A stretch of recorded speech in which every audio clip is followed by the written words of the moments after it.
He preparado una pequeña biografía para que los que no lo conozcan pues sepan de quién estamos hablando. Bueno, en primer lugar decir, buenas tardes y encantada por haber venido, espero que no sea la última vez, la primera y que no sea la última. Bueno, Francisco García Fitch es historiador medievalista, es doctor por la Universidad de Sevilla y también es catedrático por la Universidad de Extremadura, donde desarrolla su labor como investigador y docente. En relación a su trabajo como investigador, se ha enfocado fundamentalmente en el estudio de la guerra durante la Edad Media, prestando especial atención a aspectos como las estrategias y tácticas militares, la estructura de los ejércitos, los sistemas defensivos y la dimensión ideológica del conflicto, tanto en el contexto europeo como en el ámbito hispánico.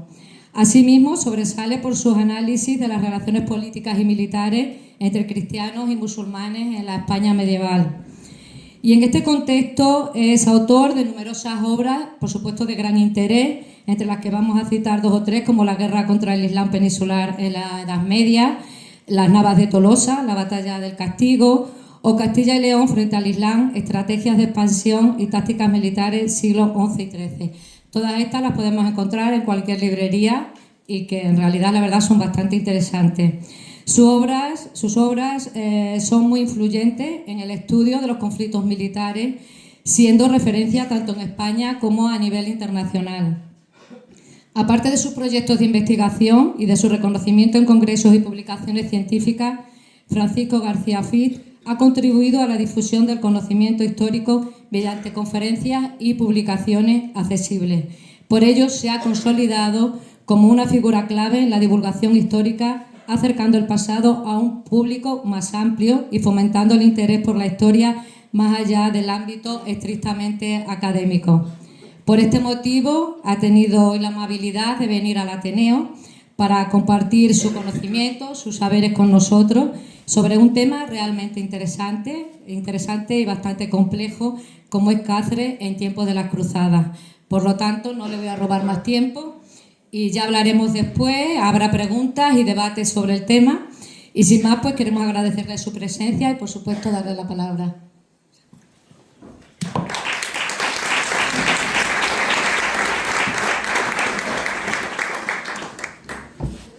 Muchas gracias, buenas tardes. No sé si se oye el micrófono. ¿No? ¿Así? ¿Así mejor? Muy bien. Pues, bueno, debo reconocer que estoy un poco abrumado por la cantidad de amigos que habéis querido acompañarnos en esta conferencia. Lamento a los que tenéis que quedaros ahí de pie.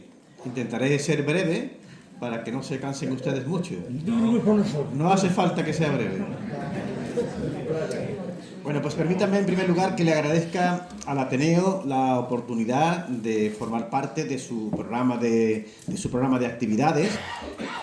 Conozco de forma indirecta lo que hace el Ateneo y creo que es una labor importante, una labor cultural importante, y realmente me satisface poder formar parte de este programa.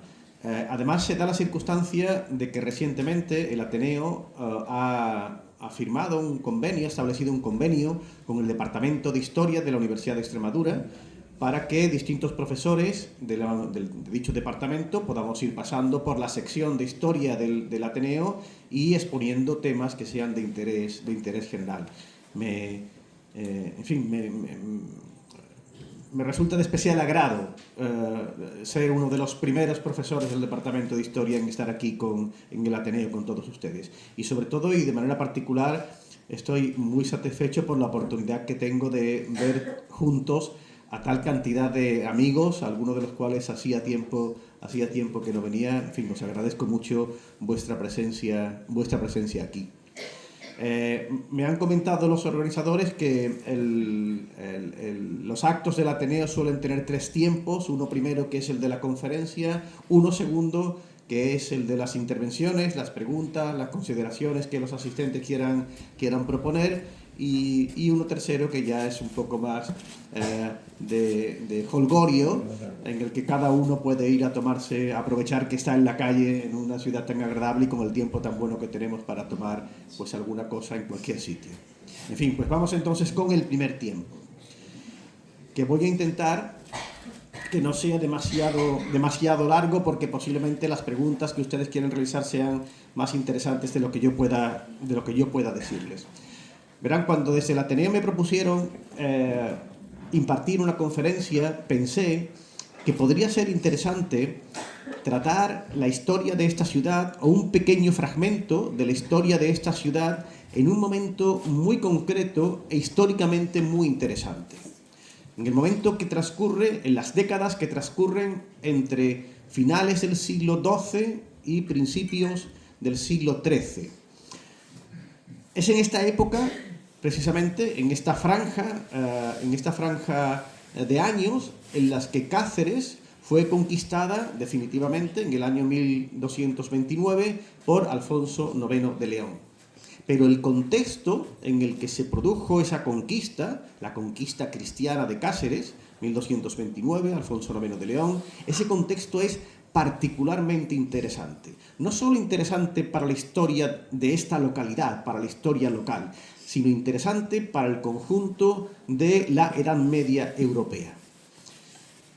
Verán, he querido titularle Cáceres en tiempos de cruzada, y eso necesariamente pues, me obliga a hablar de un momento, de un día de noviembre del año 1095, un día de noviembre del año 1095 en el que el Papa Urbano II abrió las sesiones de un concilio que tendría una repercusión, diríamos, universal.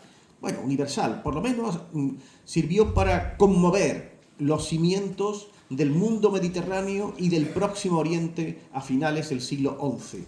Un movimiento, dando inicio a un movimiento que duraría hasta finales del siglo XIII y cuya memoria, cuyo legado, todavía está presente en la cultura occidental.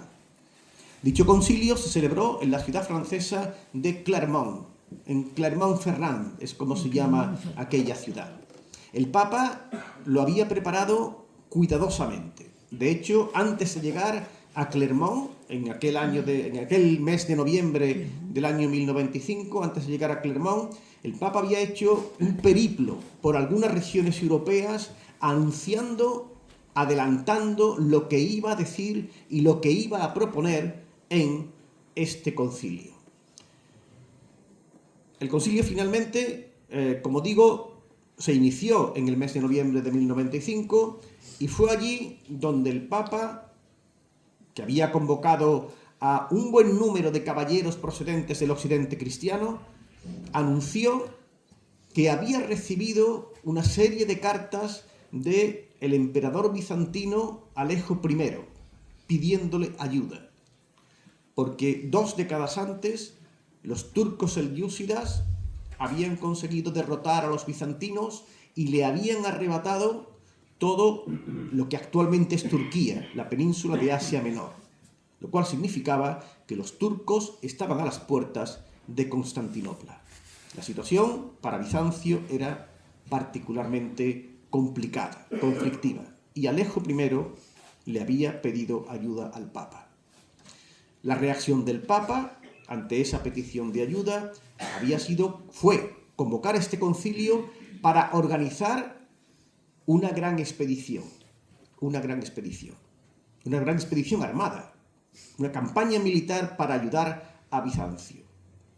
Pero lo que propuso en este concilio Urbano II no fue solo la organización de una campaña militar. Fue algo más, quiero decir, una campaña militar en apoyo de Bizancio. Fue algo, entiendo que más trascendente, que tendría todavía una trayectoria mucho más dilatada.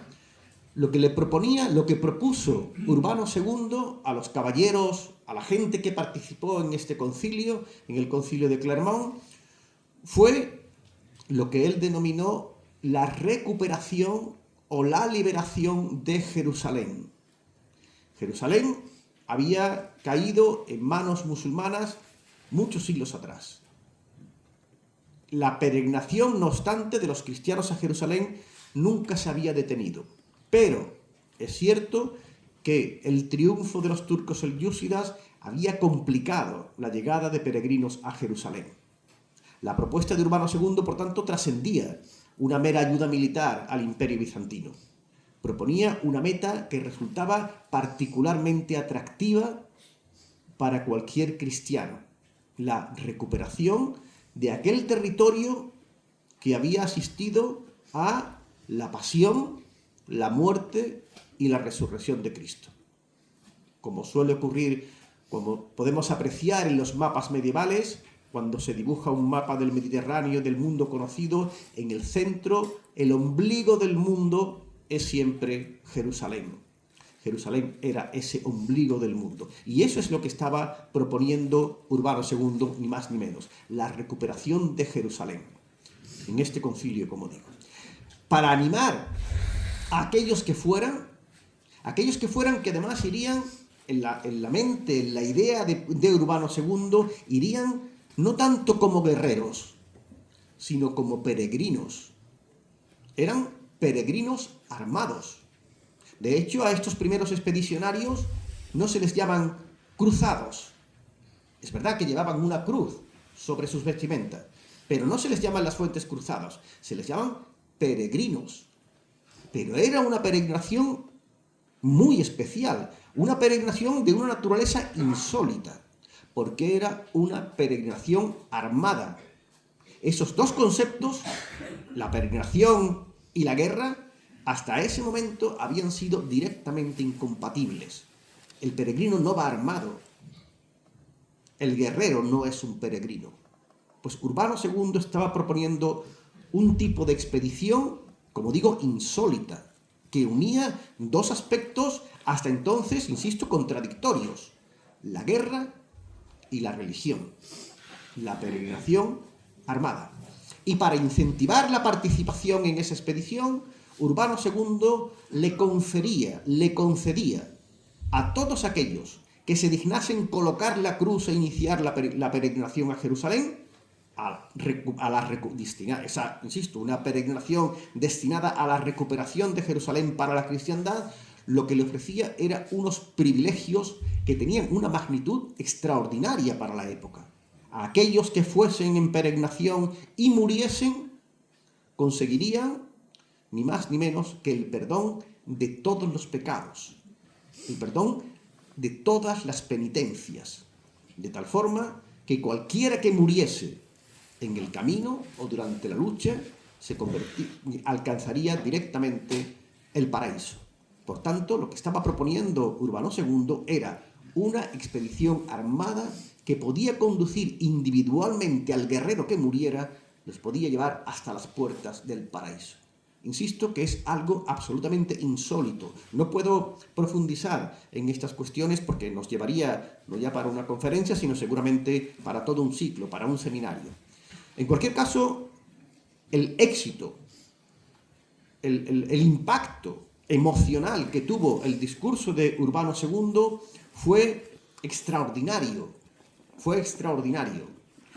En realidad, Urbano II no estaba inventando del todo lo que estaba proponiendo, porque en la tradición cristiana desde hacía muchos siglos se venía produciendo un proceso de sacralización de la guerra, por lo menos en determinados aspectos. Desde el siglo IV prácticamente, en el que la Iglesia se había aliado con el poder imperial, el mensaje cristiano evangélico pacifista original, el del Sermón de la Montaña, se había ido diluyendo. Y en muchos momentos los papas, los obispos acabaron implicados en la guerra. Se había ido produciendo un proceso de sacralización de la guerra. La Iglesia había pasado, desde el siglo IV hasta el siglo XI, de defender una posición pacifista a justificar la guerra a través del concepto de guerra santa. A esto vino a sumarse otro proceso que también es anterior a Urbano II, que es la Reforma Gregoriana. No tengo tiempo para explicarle en qué consiste la reforma gregoriana, pero fue un intento, pero básicamente esa reforma encabezada por un predecesor de Urbano II, por Gregorio VII, esa reforma quiso convertir al Papa en un poder universal. Quiso convertir al Papa en la cabeza no solo religiosa, sino también política de toda la cristiandad.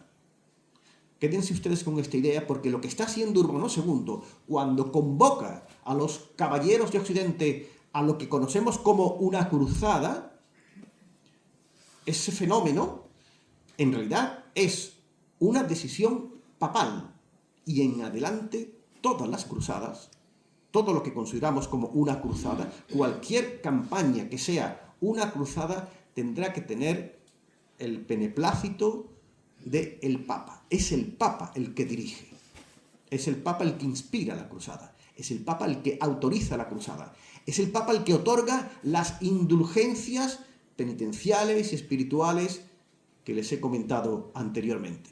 Como les decía antes, el éxito de este mensaje fue tremendo y casi quedó concentrado en un grito unánime que ha pasado también a la historia de la humanidad, expresado por todos los que estaban allí presentes, exaltados por el mensaje del Papa.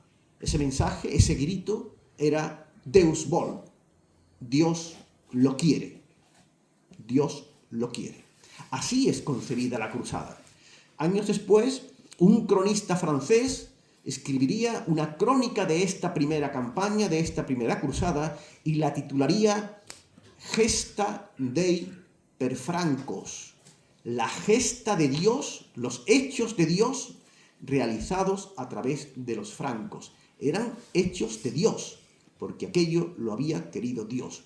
Deus vol, ese es el grito, Dios lo quiere.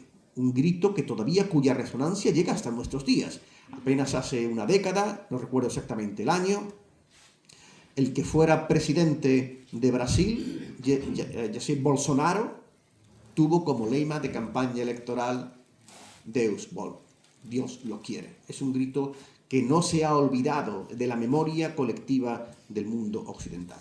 Bien, esta predicación de la cruzada, de esta peregrinación armada, se concretó en una campaña, en una expedición, en una peregrinación armada, que es lo que conocemos como la Primera Cruzada. Una expedición que conocemos como la Primera Cruzada. El impacto, el efecto de las palabras de Urbano II, la convocatoria de Urbano II fue electrizante. Fíjense, Urbano II se había dirigido específicamente a los caballeros de Francia, pero quienes se pusieron en marcha de forma inmediata no fueron los caballeros de Francia, fue un verdadero ejército popular, formado por campesinos, por artesanos de las ciudades, por gente pobre que, movida por las predicaciones de predicadores ambulantes, se pusieron en marcha hacia Jerusalén. En la idea no solo de que iban a liberar Jerusalén, sino en la idea también de que en Jerusalén iba a tener lugar la guerra del fin del mundo, la última guerra, la guerra de los cristianos contra el anticristo. Adquirió el mensaje de Urbano II en esta mentalidad popular unas connotaciones escatológicas. Era la lucha del bien contra el mal, de Cristo, representada por los cruzados, frente al anticristo.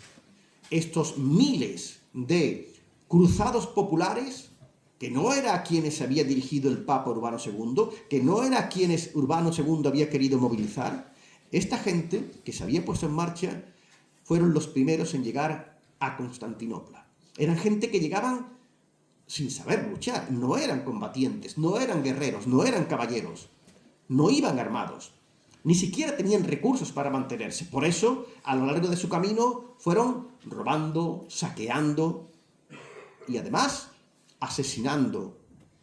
Porque en la consideración de estos cruzados populares, los enemigos de Cristo no solamente estaban en Jerusalén, no solamente eran los musulmanes, sino que los enemigos de Cristo vivían en las ciudades cristianas. Eran los judíos que vivían en los barrios de las ciudades alemanas y centroeuropeas. Así que se entiende, se explica que allí por donde pasaron estos grupos de peregrinos populares, de cruzados populares, allí por donde pasaron no solo robaron, no solo saquearon para alimentarse, sino que también se dedicaron a asaltar las juderías europeas. Fue la primera gran persecución sistemática de judíos en el centro de Europa.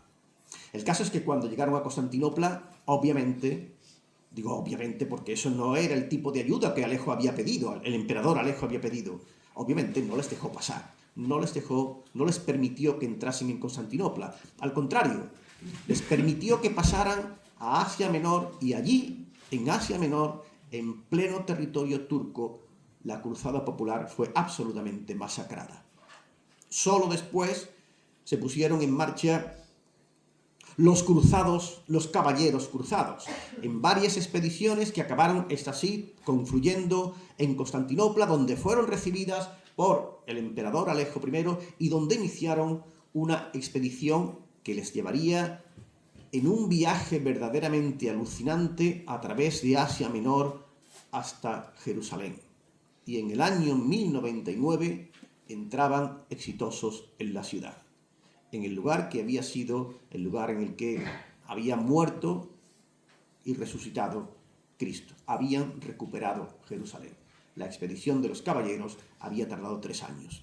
Pero una de las consecuencias de esa expedición fue que además de conquistar Jerusalén, los cruzados fueron conquistando otra serie de territorios, los que ven ustedes en este segundo, espero que vean, porque yo desde aquí veo la pantalla, que ven en ese segundo mapa, y crearon un principado en Edesa, otro en Antioquía, conformaron una monarquía feudal en pleno corazón del próximo Oriente Islámico.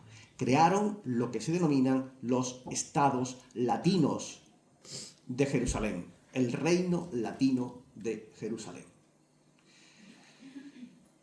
Pero este reino, pasado ese primer impulso de la cruzada, de la primera cruzada, pasado ese momento de exaltación después de la conquista de Jerusalén, era necesario mantenerlo. Había que crear unas fuerzas que fueran adecuadas para mantener un esfuerzo militar constante y defender esos territorios, ese reino latino de Jerusalén. Y una parte de ese esfuerzo militar cristalizó en la formación de las órdenes militares. Lamentablemente tampoco tengo tiempo para explicarles por extenso el significado de estas órdenes militares, pero piensen que se tratan de una institución donde confluyen dos tipos de actividades que, como he dicho antes, hasta ese momento eran antagónicas: la actividad religiosa y la actividad militar. Aparecía así un nuevo tipo de caballero, un caballero al que se le va a denominar caballero de Cristo, miles Christi. Esta gente, quienes entraban a formar parte de estas órdenes militares, por una parte eran caballeros, eran guerreros y se dedicaban a la guerra, pero por otra parte seguían un modo de vida bajo una regla de carácter monástico, monacal. Por eso en ocasiones se ha definido a estos personajes como monjes guerreros, algo parecido a eso, monjes guerreros. El caso es que en la consideración de la Iglesia, estos guerreros, que hasta antes de la primera cruzada la Iglesia los consideraba homicidas, porque el que se dedica a la guerra mata, y el que mata es un homicida, así lo entendía la Iglesia, y si no mata, muere, y si muere combatiendo, entonces era un suicida. Si matas en la guerra, eres un homicida. Si mueres en la guerra, eres un suicida. En cualquier caso, tienes garantizada la condenación eterna. Esa era la consideración que tenía la Iglesia respecto a la caballería antes de la primera cruzada. Pues bien, después de la primera cruzada surgirá una nueva consideración hacia estos miles Christi. Ya no serán considerados ni homicidas ni suicidas. Serán considerados deicidas. Serán considerados malicidas, los asesinos de los malos, los exterminadores de los malos, y por tanto tendrán garantizada su salvación. Es en este contexto en el que surgen órdenes militares que sin duda alguna a ustedes les suena, como la Orden del Temple o la Orden del Hospital de Jerusalén. Bien, fíjense, la cruzada ha nacido en un contexto, les acabo de comentar, en el que el objetivo era luchar contra los musulmanes en el extremo, en la orilla este del Mediterráneo, en la región de Siria-Palestina. El instrumento había tenido tal éxito que en muy poco tiempo los papas empezaron a utilizarlo también en otros escenarios, donde también se luchaban, en primer lugar, contra otros enemigos, contra otros infieles, contra otros grupos, comunidades que no eran cristianas. Por ejemplo, en toda la región del Báltico, poblada por pueblos bálticos, incluso pueblos eslavos que eran paganos. Pues bien, en esta región, en la región báltica, lo que hoy día sería una parte de Alemania, de Polonia, de Lituania, de Letonia, para esa región, para la lucha contra los paganos de esa región, los papas también concedieron privilegios de cruzada a los emperadores alemanes y a los señores alemanes. Aparecen así un tipo de cruzadas que ya no son cruzadas orientales, que ya no son las cruzadas contra los musulmanes de Oriente, sino contra los paganos del Báltico.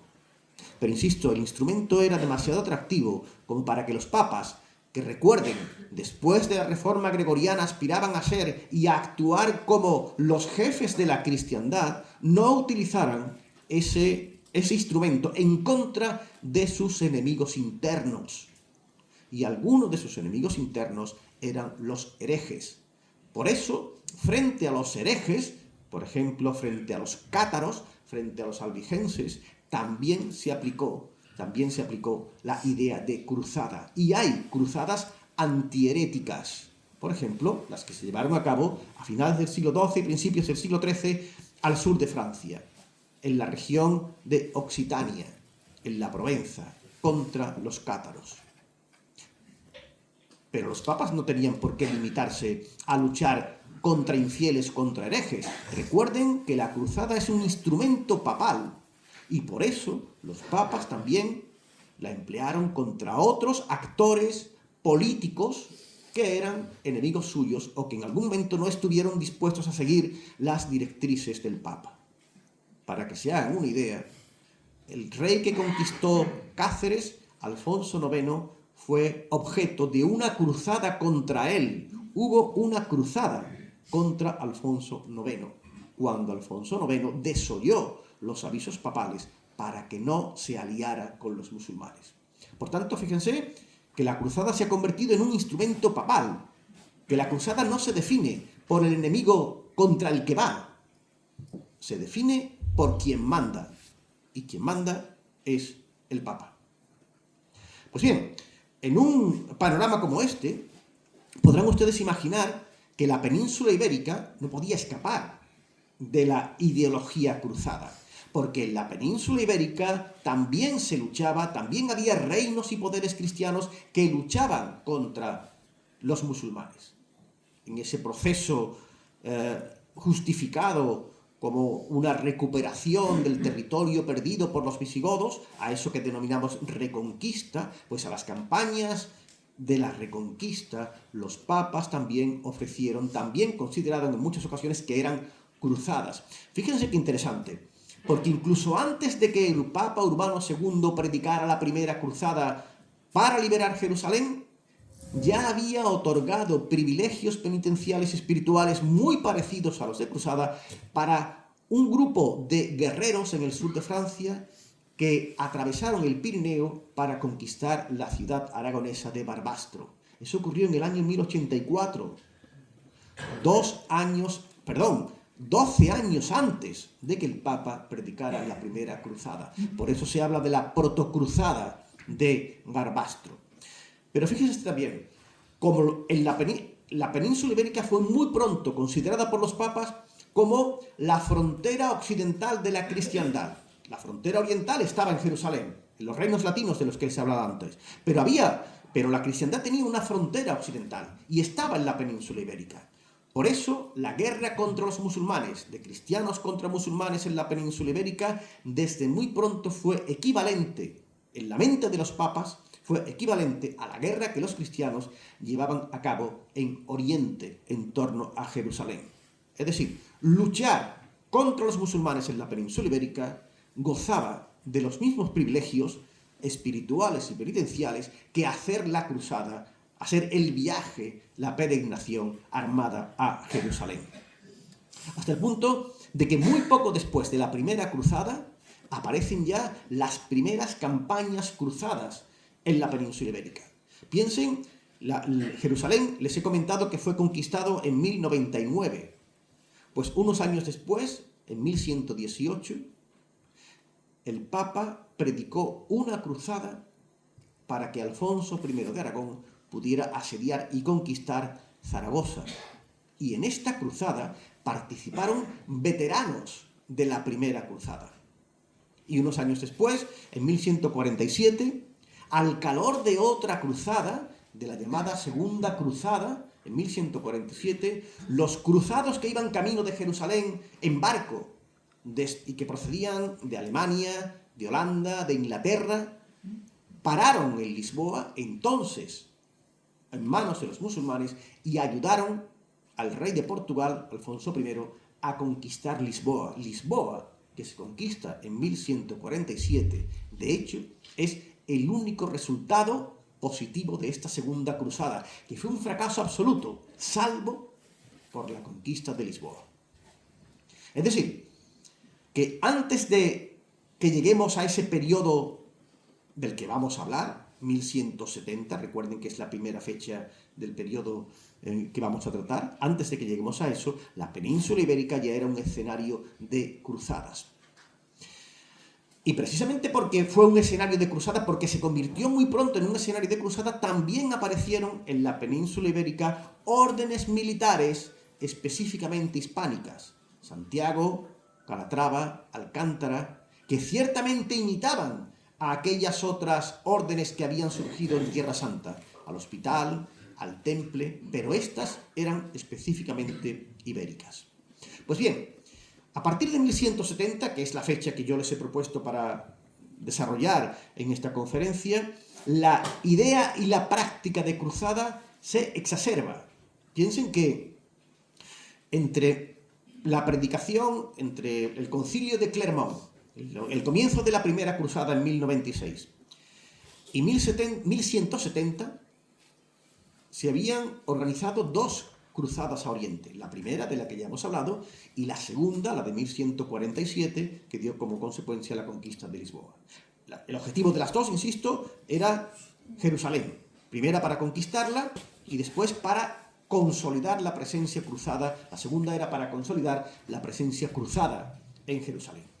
Pues bien, con posterioridad a esas dos cruzadas, en el periodo de tiempo en el que he querido enmarcar esta conferencia y donde Cáceres tiene un papel significativo, vamos a encontrar todas estas cruzadas que tienen ustedes aquí.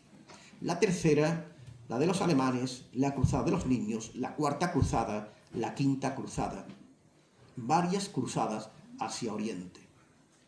Pero es que además de estas cruzadas de Oriente, en Occidente se van a desarrollar otro conjunto de campañas dentro de este arco, de este mismo arco cronológico, 1170-1230, como son varias cruzadas bálticas contra Letonia y Estonia, otras cruzadas ibéricas, la que supuso la conquista de Silves en 1189, la que desembocó en la batalla de las Navas de Tolosa en 1212, la cruzada contra Requena de 1218, o todas las grandes conquistas que seguramente ustedes recuerdan de Jaime I en Mallorca y en Valencia, o de Fernando III en Jaén, en Córdoba, en Sevilla, todas eran cruzadas. Hubo además cruzadas políticas, como las que he comentado de Alfonso IX, o por supuesto las cruzadas anticátaras. Es decir, el periodo comprendido entre 1170 y 1230 es el periodo que tuvo una mayor proliferación de cruzadas. Pues bien, es en este contexto en el que tenemos que insertar los acontecimientos que ocurrieron en la ciudad de Cáceres. ¿Cuándo encontramos la primera vinculación evidente entre Cáceres y el espíritu de cruzada? Pues miren, esa primera conexión entre la ciudad que está situada detrás de las murallas que tenemos a unos 100 metros y la cruzada la encontramos, como digo, en 1170, en el contexto de la implantación almohade en el occidente de Al-Ándalus. Miren, cuando los almohades llegan a la península y empiezan a controlar la península, se encuentran con un problema importante para consolidar su implantación en el occidente peninsular. Es que un hombre de frontera, un hombre que actuaba por libre, junto con un grupo de guerreros, actuando autónomamente, un personaje llamado Geraldo Sempavor, al que a veces se le ha comparado con el Cid Campeador, porque el Cid también tiene su propio ejército y actúa por su propia cuenta, pues llegó a conquistar una serie de localidades que son las que tienen ustedes ahí en círculos rojos. Ese avance, esa actividad de Geraldo Sempavor, además contó con el apoyo de la monarquía portuguesa. Y eso le planteó un problema muy grave al Reino de León. Si miran ustedes el mapa que tienen a la derecha, verán que en este momento el Reino de León está situado entre el Reino de Castilla y el Reino de Portugal. Y si miran ustedes el mapa de la izquierda, verán que si Geraldo Sempavor hubiera podido consolidar las posiciones que había conquistado al sur del río Tajo, entre ellas Cáceres, entre ellas Trujillo, Serpa, estuvo a punto de conquistar Badajoz, si lo hubiera conseguido, la expansión leonesa hacia el sur hubiera terminado. El Reino de León hubiera quedado encajonado entre el Reino de Castilla y el Reino de Portugal y habría perdido la posibilidad de seguir expandiéndose territorialmente a costa del Islam peninsular. Es decir, la situación del Reino de León en 1169-1170 era particularmente complicada. Pues bien, el rey de León en este momento se llamaba Fernando II, y Fernando II reaccionó para evitar ese encajonamiento. Y reaccionó, fíjense, en un contexto de efervescencia cruzada, reaccionó de una forma insólita, pero inteligente.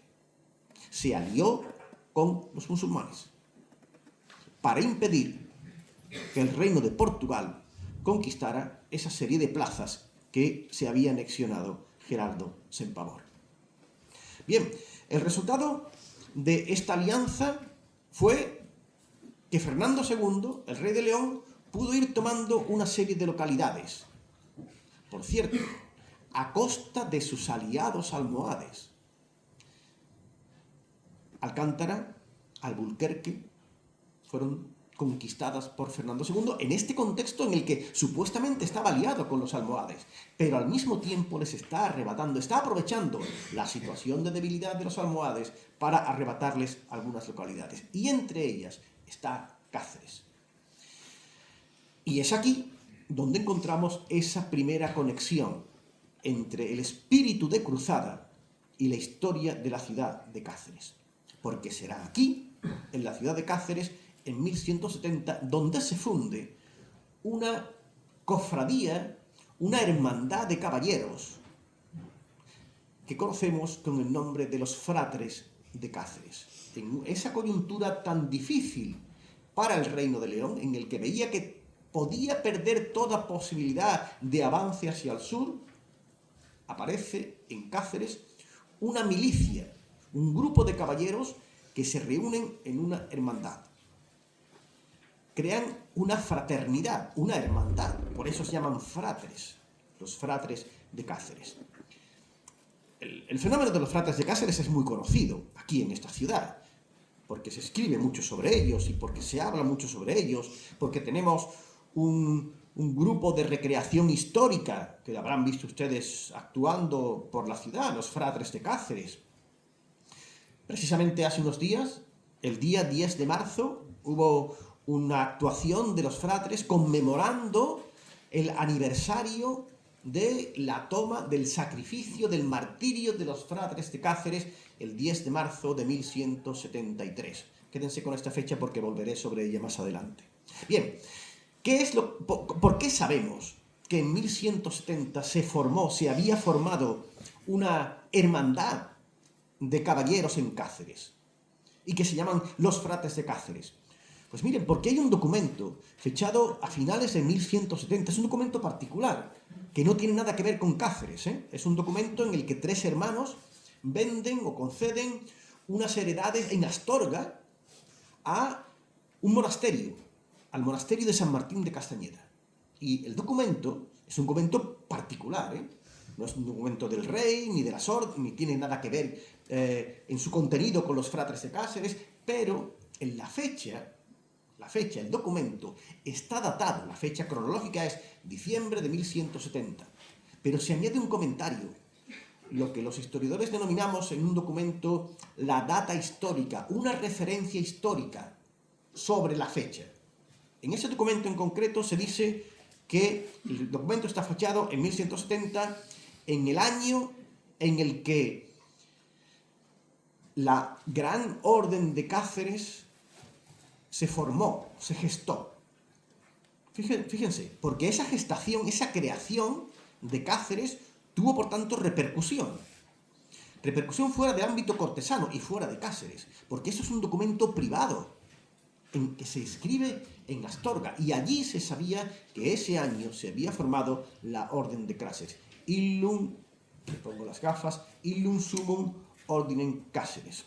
Este fenómeno de la creación de cofradías militares no era nuevo. En la península ibérica ya se habían formado antes de que aparecieran las órdenes militares que conocemos, Santiago, Calatrava, Alcántara. Antes de eso, en distintas localidades de frontera se habían ido formando estas cofradías de caballeros, en Belchite, en Monreal, en Ávila, en Pereiro, en Évora y, por supuesto, en Cáceres. Bien, ¿qué es lo que sabemos con certeza de esta milicia, de estos fratres? Bueno, ahí tienen ustedes algo de bibliografía, pero en realidad es muy poco lo que sabemos. Sabemos, eso sí, que se fundaron en 1170. Y contamos con 3 documentos, fíjense, 3 documentos. Yo les suelo explicar a mis alumnos que la investigación histórica es como un escenario, como el escenario de un teatro que está completamente a oscura y que poco a poco, y sobre el que poco a poco vamos encendiendo focos que iluminan parcialmente. Pero eso es la única certeza que tenemos. Solo sabemos lo que hay en el escenario en la medida en que tenemos focos. Pues para los fratres de Cáceres solo tenemos 3 foquitos, muy pequeños. 3 documentos que aluden a los fratres de Cáceres, pero no nos dicen nada sobre ellos. Bueno, nos dicen algo sobre ellos. Tenemos un documento del rey de León, Fernando II, en el que concede a un tal, es un noble neolés, llamado Pedro Fernández, al que le da el título de Magistro Fratrum de Cáceres, es decir, maestre de los fratres de Cáceres. Le concede unos bienes en Astorga.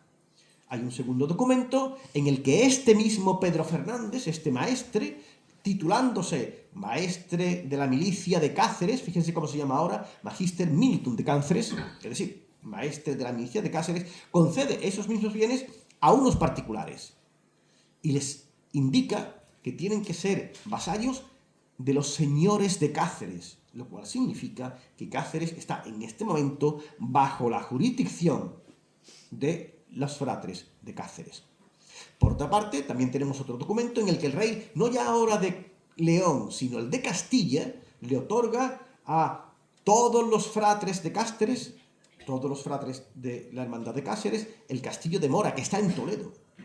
Y también sabemos que este Pedro Fernández, este que aparece en los documentos como el Magíster, acabaría llegando en el mismo año 1171 a un acuerdo con el arzobispo de Santiago para ponerse bajo la protección de Santiago y para cambiar el nombre de la orden, que en adelante se llamaría Orden de Santiago. Esto es lo que sabemos. Estas son las noticias que tenemos. De aquí podemos inferir algunos datos en función del contexto histórico. Uno, que Cáceres fue la sede fundacional de una cofradía militar. Una cofradía que es el fruto de ese espíritu cruzadista, de esa vinculación entre lo guerrero y lo religioso, de ese espíritu que había dado forma a las órdenes militares en Oriente. Y desde luego es fruto también de la política expansiva de Fernando II de León en su intento de que no fuera bloqueado por los portugueses al sur del Tajo. En segundo lugar, que la milicia de Cáceres, en el mismo año, al año siguiente de su fundación, comenzó a extender sus intereses tanto por el Reino de León como por la frontera castellana. Recuerden la concesión de bienes en Mora junto a Toledo por parte del rey Alfonso VIII de Castilla. Tercero, sabemos, ciertamente, que la Orden de Cáceres, los fratres de Cáceres, son el germen de la Orden de Santiago, bajo cuya vocación, la del santo, estaban ya en febrero de 1171. Y sabemos también que el primer maestre fue este personaje del que ya les he hablado y del que tienen aquí ustedes un retrato, Pedro Fernández de Castro. Sabemos, eso sí, que como mínimo la orden tenía en estos momentos, 1171, 13 caballeros. Y lo sabemos porque esos 13 caballeros son los que aparecen confirmando esa donación que les he indicado antes de Astorga, en la que Pedro Fernández concedía los bienes que había recibido en Astorga a unos particulares. Y en ese documento aparecen confirmando 13 caballeros de la orden. Posiblemente había más, pero los que conocemos son esos 13 más su maestre Pedro Fernández de Castro. Pero sabemos algo más, tenemos certeza de algo más, y es que en 1174, es decir, 4 años después de que se fundara la orden, hubo una contraofensiva almohade. Recuerden ustedes que Fernando II, aprovechando la debilidad almohade, el hecho de que Gerardo Sempavor hubiera tomado una serie de localidades, que hubiera estado a punto de tomar Badajoz, aprovechando ese contexto, Fernando II había tomado Cáceres y Alcántara y Alburquerque. ¿Recuerdan ustedes que lo he comentado antes? Pues en cuanto pudo, el califa almohade organizó una campaña devastadora contra el Reino de León, contra ese mal aliado, o contra ese aliado que le había traicionado, que había aprovechado la propia debilidad del califa. Y en 1174 la expedición llegó hasta Ciudad Rodrigo. En el curso de esta expedición, todo lo que había conquistado Fernando II al sur del Tajo volvió de nuevo a manos musulmanas. Hasta ahí sabemos. Eso significaba que si en 1174 los fratres, los hermanos que quedaran en Cáceres, no sabemos qué ocurrió con ellos. ¿Abandonaron la ciudad antes de esta expedición? ¿Encontraron la muerte defendiendo la ciudad? Todo lo que queramos decir, todo lo demás que queramos decir, forma parte de la especulación. No tiene basamento histórico.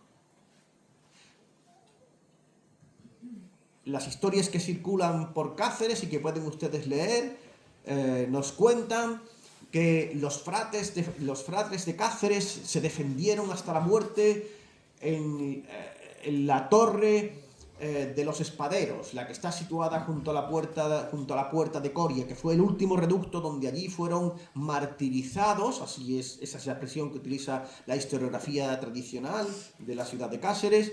Fueron martirizados esos 40 caballeros de los fratres, donde fueron degollados. Otros colocan ese martirio, ese sacrificio, en la torre de Bujaco. En realidad no sabemos qué fue lo que ocurrió. No lo sabemos.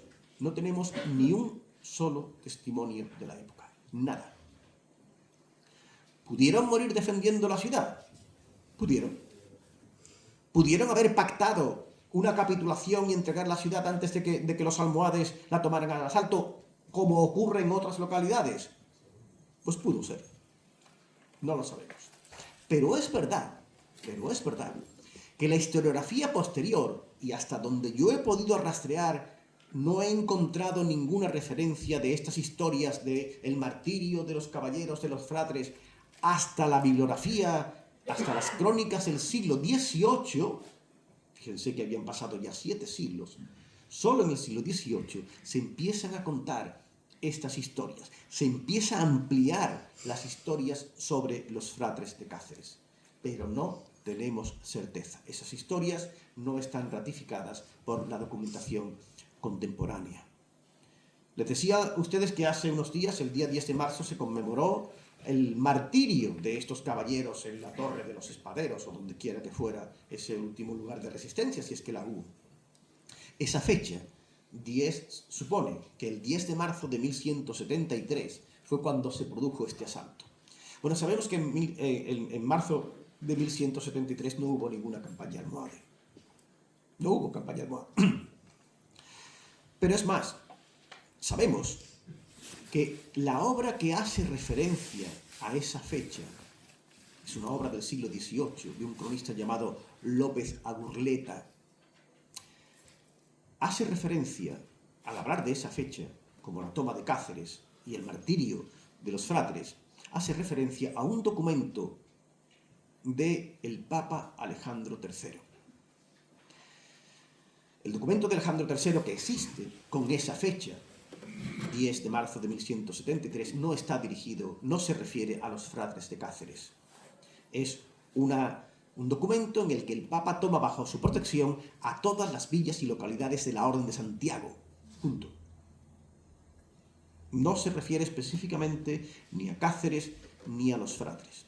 Por tanto, yo no he ido más allá en la indagación, no he rastreado hasta el último extremo, de dónde procede esa historia tan interesante, tan épica de los fratres de Cáceres siendo martirizados, pero como aquí hay muchos estudiantes jóvenes que tienen mucha carrera por delante, yo les animo a que estudien el origen, es fascinante, ¿eh?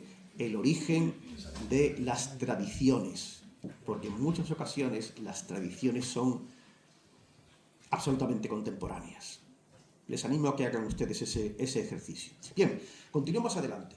Lo cierto es que después de que se perdiera Cáceres, o de que Cáceres volviera a manos de los musulmanes en 1174, el rey de León, Fernando II, ya no estuvo en condiciones de llevar a cabo campañas para recuperar la ciudad que había perdido. Entre otras cosas porque tuvo que hacer frente a una serie de problemas internos y con el reino de Castilla a los que no me puedo referir. Lo cierto es que solo en el año 1184, es decir, 10 años después de la pérdida de Cáceres, Fernando II pudo retomar la actividad militar contra los almohades. En primer lugar, ayudando en el asedio de Santarém a los portugueses y después asediando Cáceres. En 1184, entre enero y mayo, hubo un larguísimo asedio de las tropas leonesas de Fernando II contra Cáceres. ¿Y qué es lo que sabemos de ese asedio? Nada. Bueno, sí, sabemos porque los documentos están fechados, los documentos de Fernando II de enero de 1184, hay un documento fechado, una carta de Fernando II fechado Apud Cáceres, es decir, sobre Cáceres, asediando Cáceres, y hay otro de mayo de 1184 fechado In obsidione Cáceres, es decir, asediando Cáceres. Eso es lo único que sabemos, pero no conocemos ninguna circunstancia más. Tenemos que esperar hasta el reinado siguiente, hasta el reinado de Alfonso IX de León. Saben ustedes que Alfonso IX de León es el conquistador de Cáceres. Un rey con un reinado interesantísimo y muy largo, en cuya primera parte dedicó casi todos sus esfuerzos a pelearse con casi todo el mundo, con su vecino de Castilla, con su vecino de Portugal, tuvo que hacer frente a problemas internos, a nobles leoneses que no reconocían su autoridad o que se rebelaban, contra quien no luchó entre 1188 y prácticamente 1213 fue contra los musulmanes.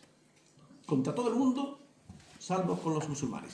Hay que esperar al año, posiblemente por eso,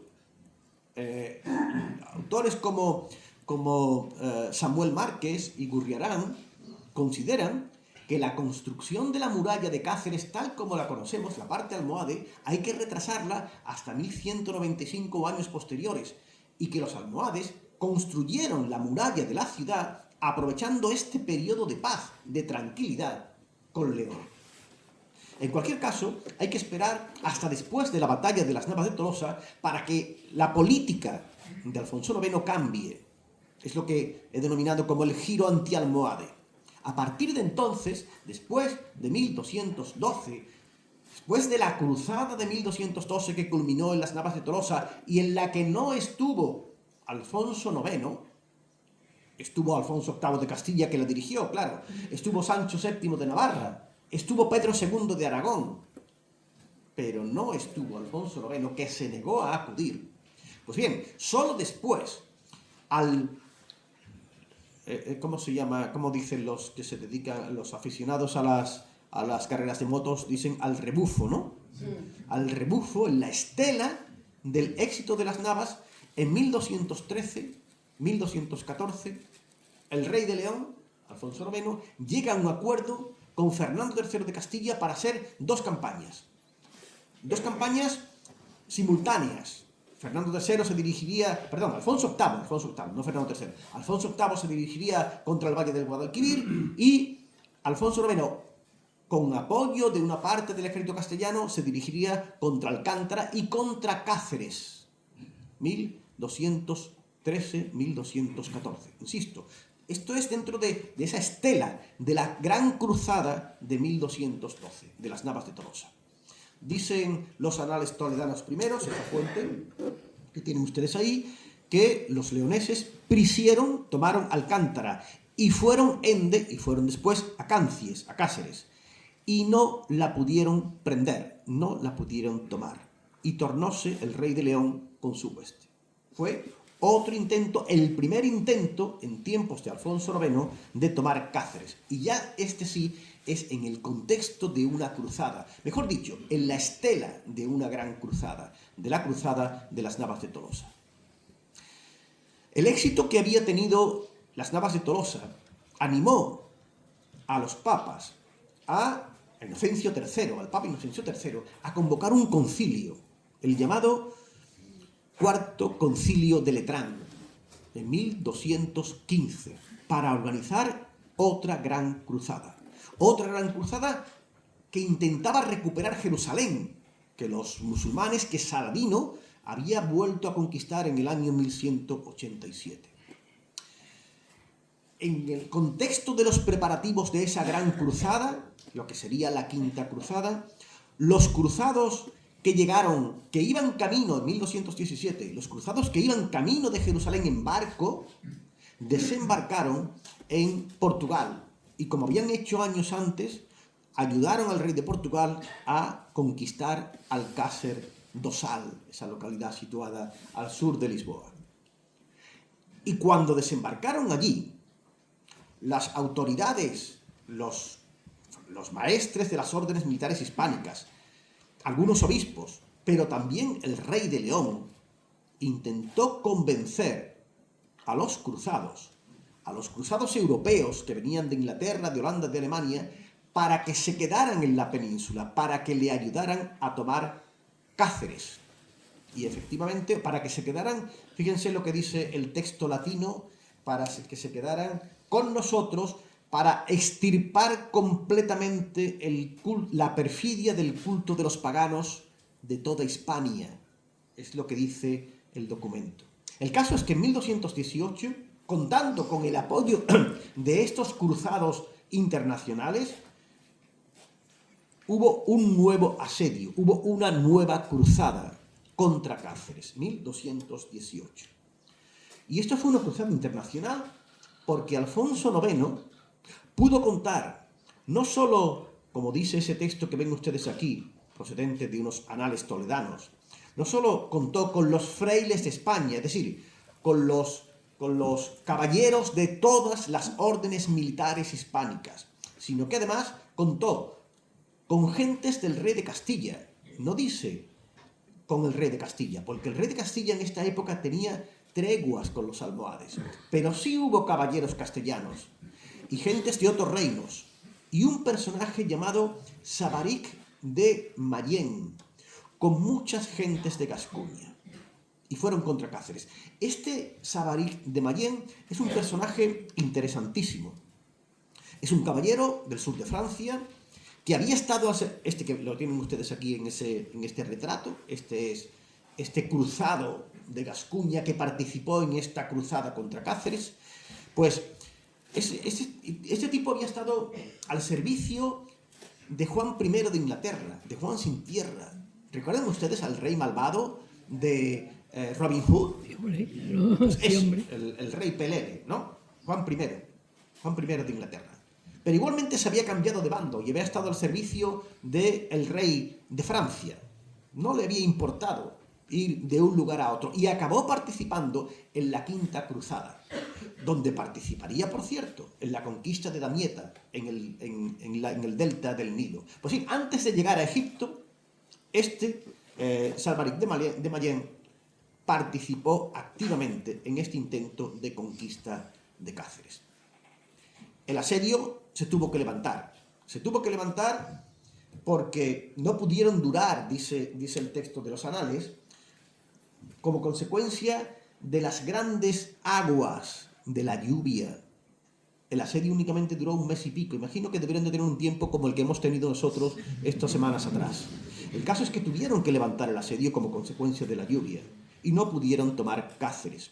En cualquier caso, la exaltación cruzadista en estos años, 1215, 16, 17, 18, estaba hirviendo. Un cronista leonés, explica respecto a estos años que a tal concordia llegaron los reinos de España, los acuerdos entre los distintos reyes para luchar contra los musulmanes, que unánimemente acordaron perseguir a los árabes. ¡Oh, qué tiempos tan felices aquellos en los que la fe católica es exaltada, la perversidad herética, se refiere al Islam, es destruida y las ciudades y fortalezas de los sarracenos son devastadas por las espadas de los fieles. Los reyes de España combaten por la fe y vencen en todas partes. Los obispos, los abades, el clero construyen iglesias y monasterios. Los campesinos cultivan los campos sin temor, crían animales, disfrutan de la paz y no hay quien los atemorice. Este era el espíritu del momento, este momento de exaltación cruzadista. De hecho, un año después de que fracasara la cruzada contra Cáceres, el arzobispo de Toledo organizó otra cruzada contra Requena en Valencia en 1219. Bien, como ven ustedes, estamos ante un momento de ebullición cruzadista, que le permitió a Alfonso IX, unos años después, muy pocos años después de aquel fracaso como consecuencia de las lluvias de 1218, le permitió en 1222 organizar otra cruzada contra Cáceres. En este caso fue Honorio III, el Papa Honorio III, este que ven ustedes aquí en la imagen, el que concedió una serie de indulgencias a aquellos que participaran en la defensa de las fortalezas de la Orden de Calatrava. Pues en ese documento indica: como concedemos ciertas indulgencias a aquellos que combaten en Hispania contra los moros, y especialmente, como ha concedido indulgencias a nuestro queridísimo hijo en Cristo, el ilustre rey de León, Alfonso IX, que ha tomado el signo de la cruz, que se había cruzado, que se había convertido en un cruzado. Es decir, el Papa estaba reconociendo que las indulgencias que estaba entregando a Alfonso IX eran indulgencias de cruzada. Que de nuevo, la expedición contra Cáceres era una cruzada, una nueva cruzada.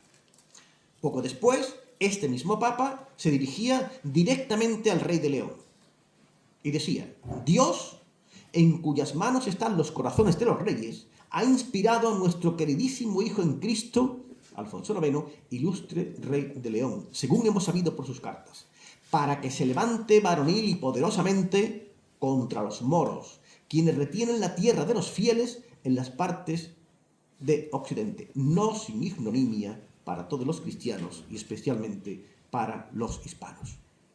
¿Y qué es lo que concedía Honorio III en esta bula? Pues concedía a todos los hispanos que emprendan este trabajo, es decir, a todos aquellos que se decidieran a participar activamente en el asedio de Cáceres, le concedía el pleno perdón de sus pecados. Pero es que si ven ustedes el siguiente párrafo, los mismos privilegios iban dirigidos a aquellos que no acudan allí en persona, pero que envíen a sus expensas a hombres idóneos según su facultad y condición. Es decir, que si yo no quiero ir a Cáceres a combatir, pero le pago a otro para que vaya por mí, yo que he pagado también me beneficiaré de las indulgencias de los cruzados. Pero es que, si siguen ustedes leyendo, verán que de igual manera se conceden las indulgencias a los que vayan a expensas ajenas, no solamente al que paga, también al que va.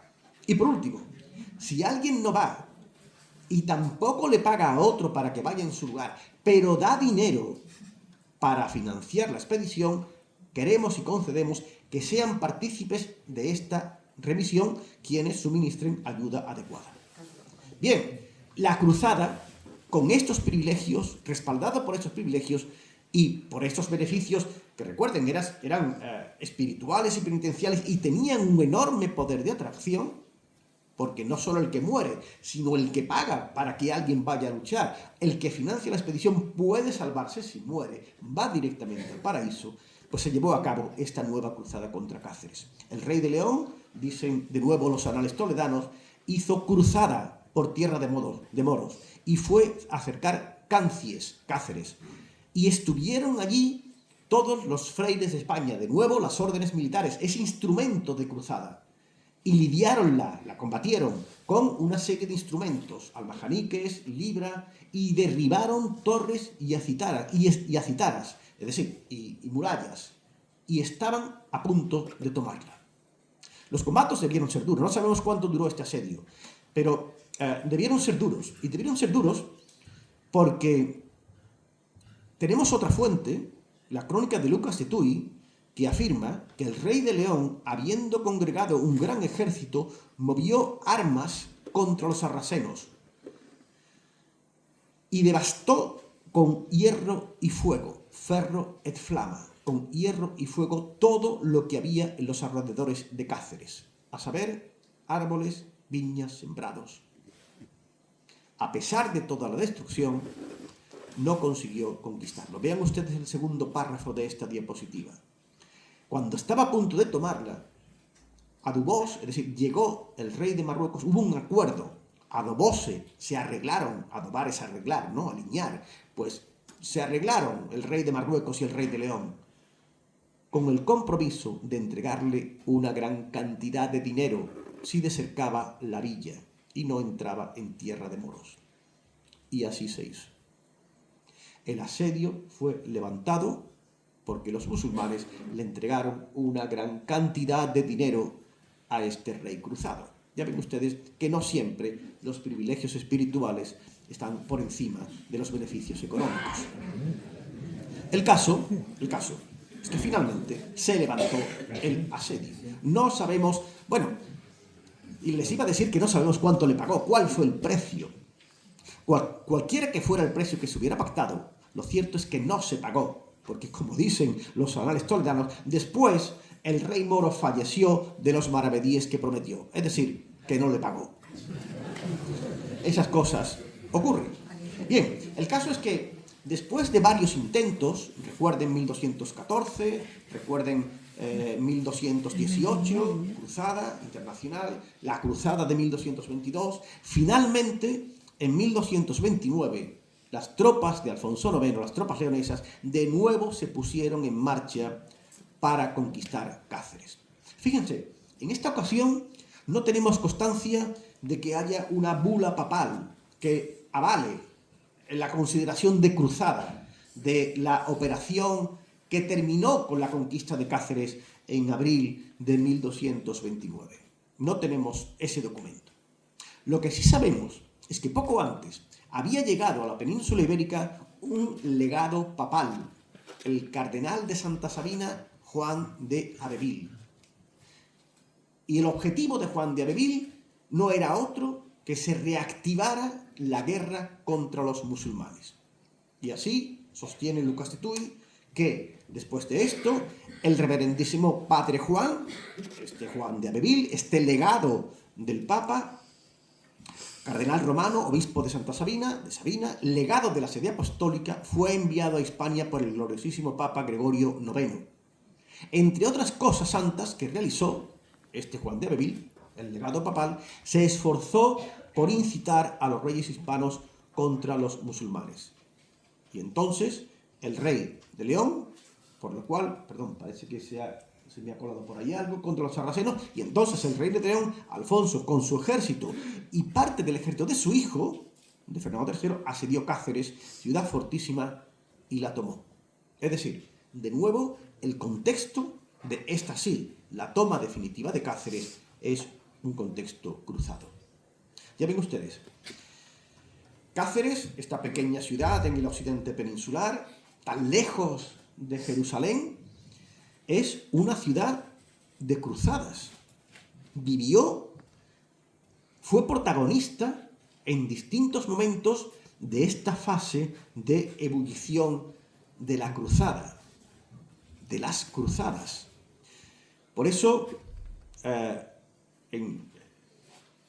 en esta conferencia, que ya no recuerdo cómo se titulaba, quizás ustedes la recuerdan, Cáceres en tiempos de cruzadas. No se trata solo de que Cáceres tuvieran una particular historia durante este tiempo de ebullición de las cruzadas. Es que formó parte intrínseca de ese fenómeno que no es solo local, que no es solo ibérico, sino que es universal, como son las cruzadas. Muchas gracias por su atención.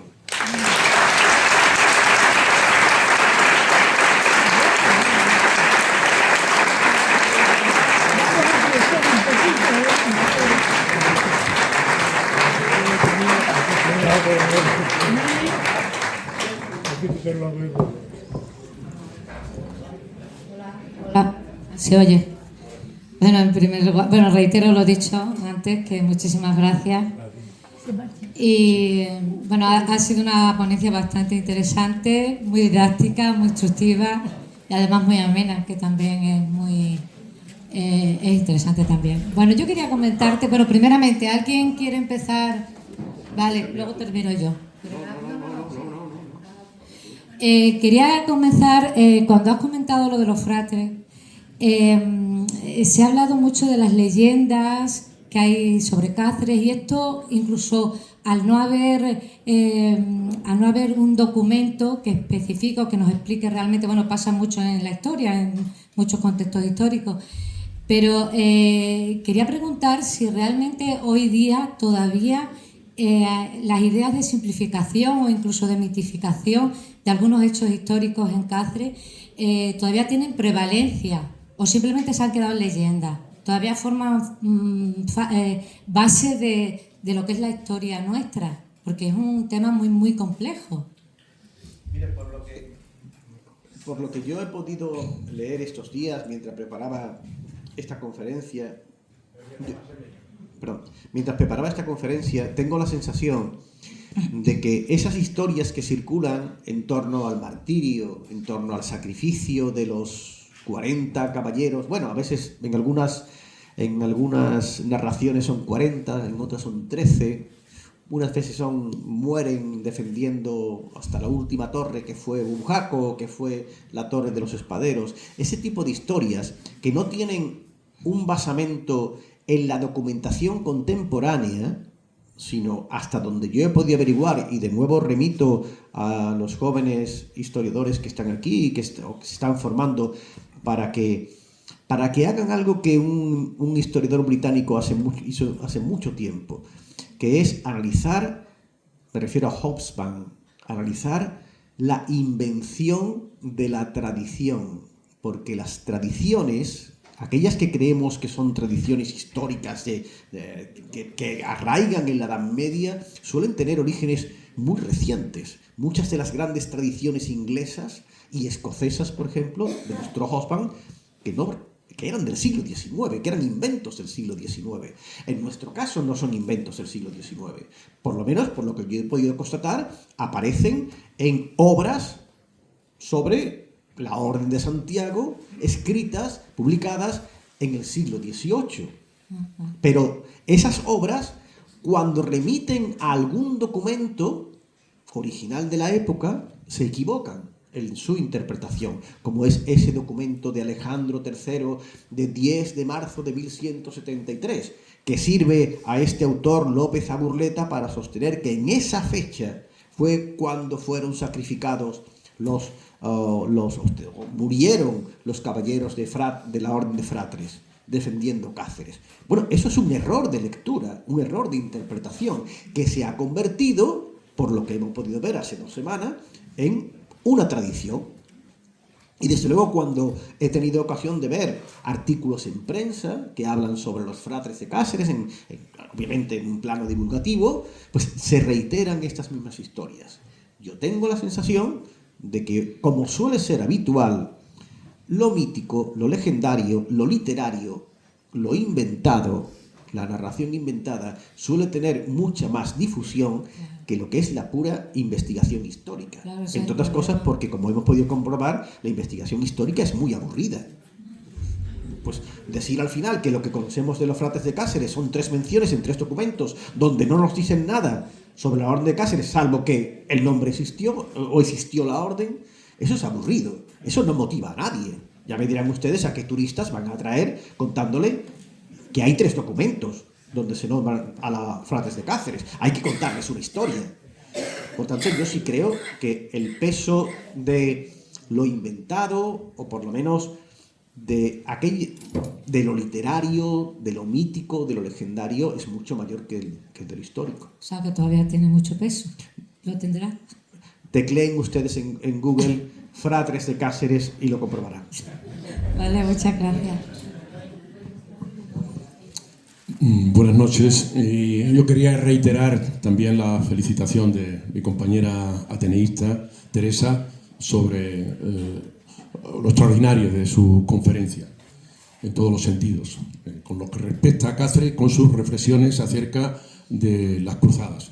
Y yo quisiera hacerle 2 preguntas. Una, respecto a la primera parte de su conferencia, respecto a las cruzadas, ¿qué papel tuvieron, en el caso de esta primera cruzada, la ruta de la seda, la ruta de las especias, en el caso de Oriente, y qué papel tuvieron también, en el caso que usted ha mencionado, de las cruzadas bálticas, lo que era el mercado hanseático, la importación de maderas, de ámbar y de pieles? Es decir, ¿en qué medida suponía también ese barniz religioso, de alguna manera una sacralización de lo que pudiera ser una conquista económica? Es algo similar, y permítame este paralelismo, como si habláramos, como si dijéramos el papel que tiene el petróleo en la guerra de Irán en estos días. Por establecer un paralelismo para que todos lo podamos entender hacia dónde quiero llegar. Y luego, con respecto a la segunda parte de su conferencia, que me ha parecido, por supuesto, como cacereño, interesantísima, la desmitificación de la leyenda de los fratres, y quería señalar o que nos pudiera indicar, es decir, qué papel pudiera tener, qué atractivo. En este caso, las cruzadas, hablamos de rutas comerciales inmensas y de una extraordinaria importancia para el mercado de Occidente y para la sobrevivencia, de alguna manera, ¿no?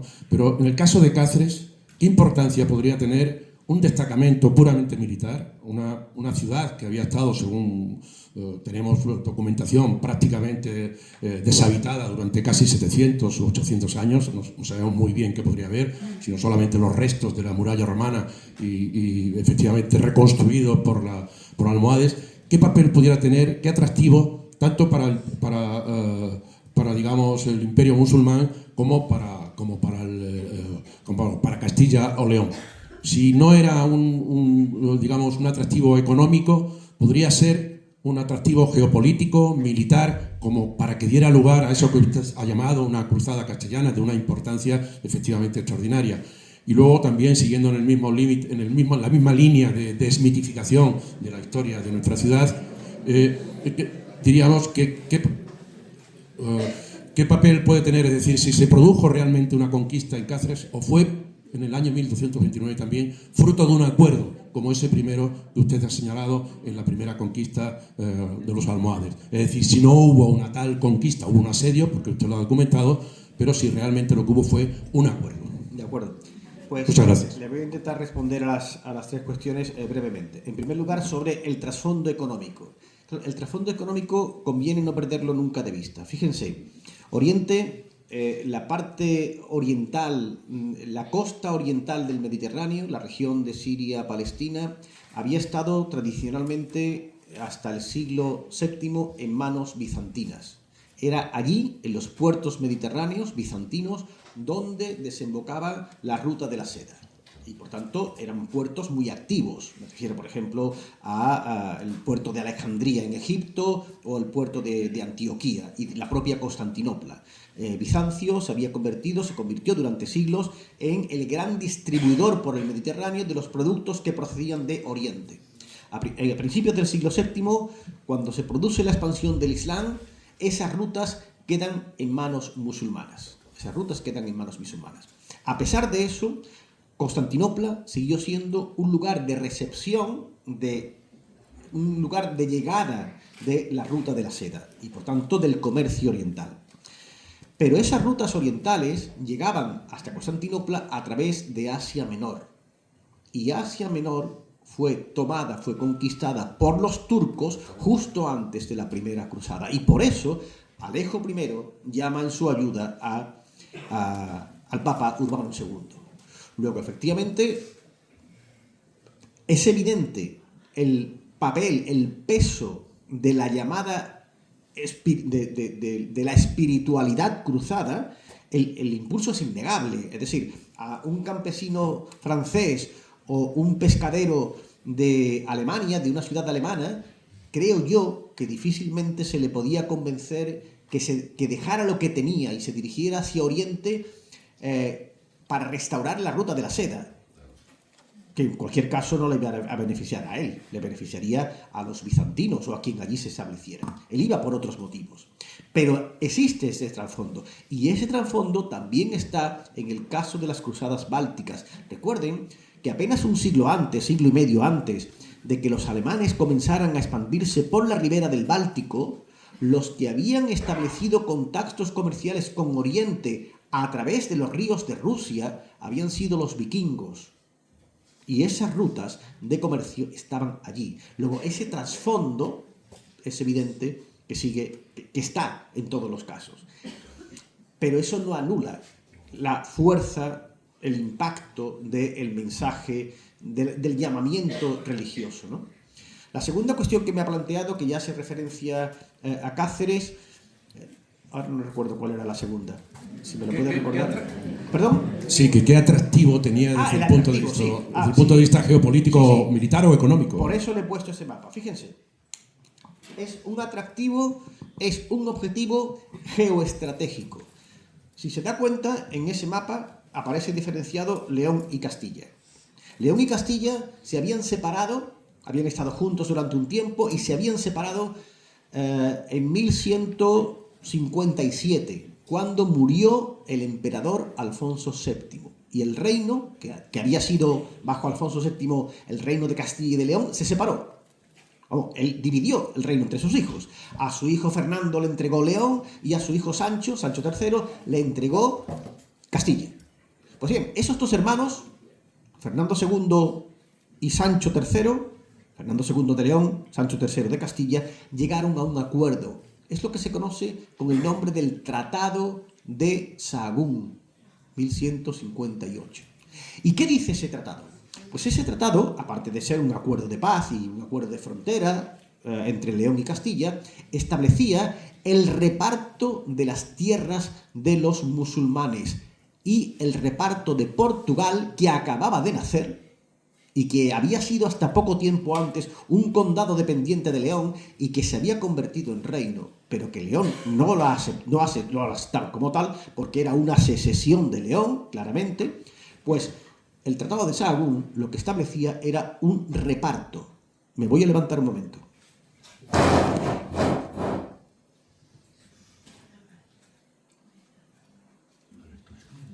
Establecía un reparto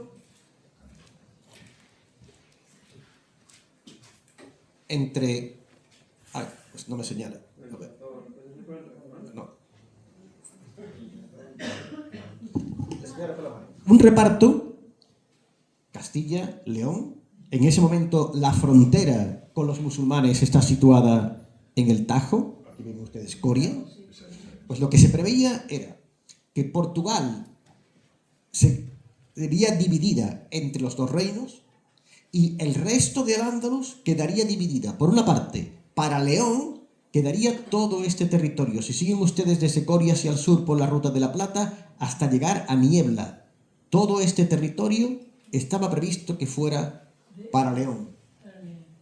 Y todo este territorio hasta Sevilla para Castilla. Era una división de Al-Ándalus, era un reparto antes de la conquista, era una previsión de reparto. Por eso, Fernando II entendía que el territorio situado al sur del Tajo le correspondía a él. Luego, la presencia de Geraldo Sempavor, fíjense, esto que ven ustedes aquí en amarillo es la Ruta de la Plata. Todo lo que queda a la derecha, aquí, bueno, a su izquierda, todo esto le correspondía a León. Y el rey de León estaba viendo cómo este personaje llamado Geraldo Sempavor, que actuaba por su propia cuenta, pero con el apoyo de Alfonso I de Portugal, estaba taponando el avance hacia el sur del reino de León. Y eso, desde el punto de vista leonés, era gravísimo, porque suponía que perdía cualquier posibilidad de que su reino continuara creciendo hacia el sur. Recuerde este otro reino, el reino de Navarra. Se da usted cuenta que es muy pequeñito, ¿verdad? Es un reino que siguió siendo un reino pirenaico. ¿Por qué? Pues porque a principios del siglo XII Navarra perdió la posibilidad de seguir avanzando porque quedó encajonado entre Castilla y Aragón. Esa era la situación del reino de León. Luego, por el atractivo, era un atractivo estratégico, es decir, continuar las conquistas, por lo menos y de momento, hasta el Guadiana.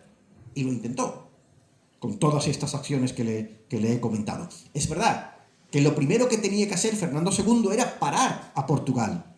Y para eso tenía que aliarse con los almohades. Y lo hizo. Si Alfonso I no conquistó Badajoz, fue porque Fernando II hizo una expedición de socorro que ayudó a la guarnición almohade contra los portugueses. ¿Sí? Luego, efectivamente, es una cuestión geoestratégica. Y la tercera pregunta se refiere a lo que ocurrió la conquista de Cáceres en 1229. Pues mire, no tenemos ni idea. No sabemos. Y no sabemos porque, miren, esta región perteneció al Reino de León. Perdón, fíjense, qué interesante. A propósito del Tratado de Sahagún, cuando los cronistas del siglo XIII rememoraban las actuaciones de Fernando II en Badajoz apoyando a los almohades, explican que que Fernando II lo hacía porque le pertenecía, ¿sí? Porque Badajoz era de la conquista, pertenecía a la zona prevista de conquista de León. Es decir, había una interiorización de que el Reino de León tenía derecho a expandirse al sur del Tajo y hasta el Guadiana, por lo menos, o hasta Niebla, hasta Huelva. Respecto a lo que ocurre en 1229, pues no sabemos. Y no sabemos, entre otras razones, porque el Reino de León es un reino que historiográficamente ha tenido mala suerte. Porque cuando se empiezan a escribir las historias sobre los reinos ibéricos, cuando empieza a aparecer una historiografía frondosa, que habla mucho, que explica mucho sobre la historia medieval de los reinos, se escriben esas historias fundamentalmente en el siglo XIII desde Castilla. Desde Castilla. Y oscurecen, claro, y se pone bajo foco el reino de Castilla, pero se oscurece la historia leonesa. Fíjense, todas las conquistas de Alfonso IX, en la más importante crónica del siglo XIII, la que dedica páginas y páginas a las Navas de Tolosa y a la conquista de Córdoba, o la la crónica de España de Alfonso X el Sabio, que incluye capítulos y capítulos sobre la conquista de Sevilla, dedican un párrafo que les aseguro no ocupa más de 10 líneas a las conquistas de Alfonso IX. A Cáceres, a Badajoz, a Mérida. Y dicen, la conquistó. Y se acabó. Y se acabó. Luego, ¿qué podemos decir entonces de lo que ocurrió en 1229 en Cáceres? Pues que Cáceres fue conquistada por Alfonso IX. Gracias.